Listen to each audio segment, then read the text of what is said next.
गुजरात से एक UPSC student की डेथ मिस्ट्री ने हर किसी को हैरान कर दिया है। एमएलए के घर में पहले उसकी पिटाई होती है, फिर उसकी लाश अस्पताल के मुर्दा घर में मिलती है। पुलिस की थ्योरी इसे हादसा बताती है, लेकिन पिता का कहना है कि बेटे का कत्ल हुआ है। भीलवाड़ा का रहने वाला राजकुमार फिलहाल गुजरात में रहकर यूपीएससी की तैयारी कर रहा था, लेकिन 2 मार्च की रात वो अचानक गायब हो गया।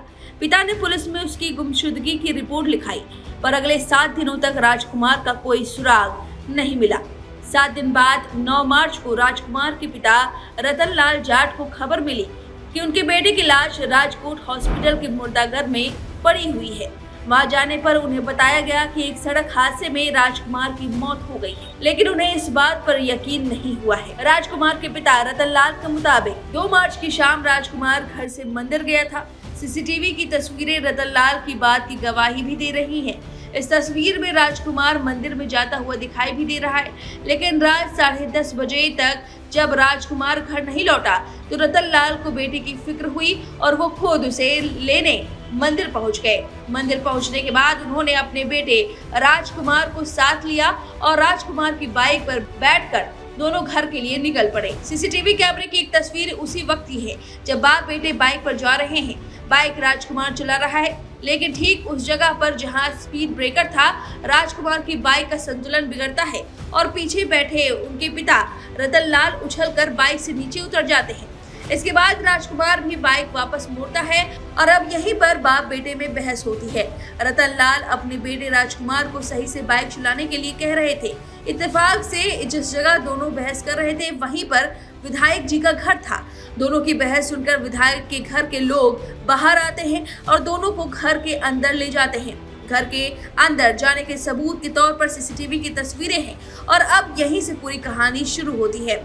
इस कहानी के मुताबिक घर के अंदर जाने के बाद विधायक के बेटे गणेश जडेजा ने राजकुमार की पिटाई करनी शुरू कर दी। इस पिटाई के गवाह खुद राजकुमार के पिता रतन लाल थे। इस पिटाई के बाद रतन लाल अपने बेटे राजकुमार को लेकर घर लौटे। चूंकि राजकुमार यूपीएससी की तैयारी कर रहा था, इसलिए रतन लाल ने अपने घर के पास ही एक कमरा किराए पर दे रखा था। उसी कमरे में राजकुमार पढ़ाई किया करता था। विधायक जी के घर से लौटने के बाद राजकुमार अपने पिता से कमरे पर जाने की बात कहकर घर से निकल गया।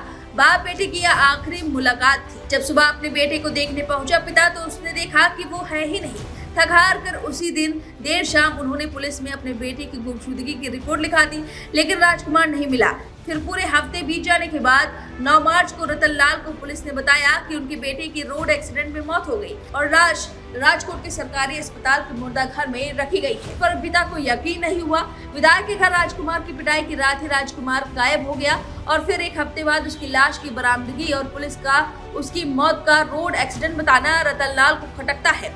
अब वो सीधे विधायक के बेटे और उसके लोगों पर राजकुमार की मौत की साजिश का इल्जाम लगाते हैं, क्योंकि मामला एक पूर्व विधायक और बाहुबली नेता और उनके परिवार से जुड़ा था। हालांकि पुलिस ने इस पूरे मामले को मोड़ने की कोशिश की, ऐसा पिता का कहना है, क्योंकि पुलिस के मुताबिक जिस रोड पर एक्सीडेंट हुआ वहाँ कोई सीसीटीवी कैमरा मौजूद ही नहीं था।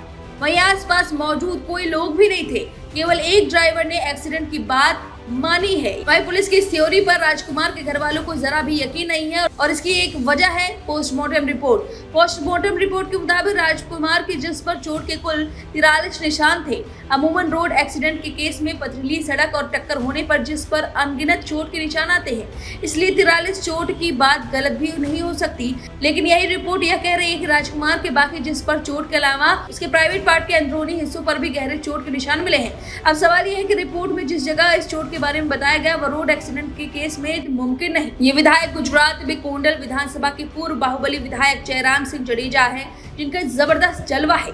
इसी जलवे के बीच उन पर 2 कत्ल के इल्जाम है। एक मुकदमे में तो हाई कोर्ट ने उन्हें उम्र कैद की सजा भी सुना चुकी है। हालांकि सुप्रीम कोर्ट ने सजा पर रोक लगा दी। इसके बावजूद भी वो चुनाव नहीं लड़ सकते। इस वजह से उन्होंने अपनी पत्नी को चुनाव लड़वा दिया और जीत भी गए बीजेपी की टिकट से। उनके बड़े बेटे गणेश जडेजा उर्फ ज्योतिरादित्य पर दलित युवक को पीटने का इल्जाम था, जिसकी वजह से उसे जेल जाना पड़ा। फिलहाल वो जमानत पर बाहर है। इस तरह से एक कुंडली है, क्राइम कुंडली विधायक की। और अब पिता का कहना है कि उनके बेटे जो कि यूपीएससी एस्पिरेंट था, उसकी मौत नहीं बल्कि कत्ल हुआ है और विधायक जी ने करवाया है। फिलहाल इस मर्डर मिस्ट्री पर आपकी क्या राय है, हमें कमेंट करके जरूर बताएं। वीके न्यूज, राष्ट्र के नाम।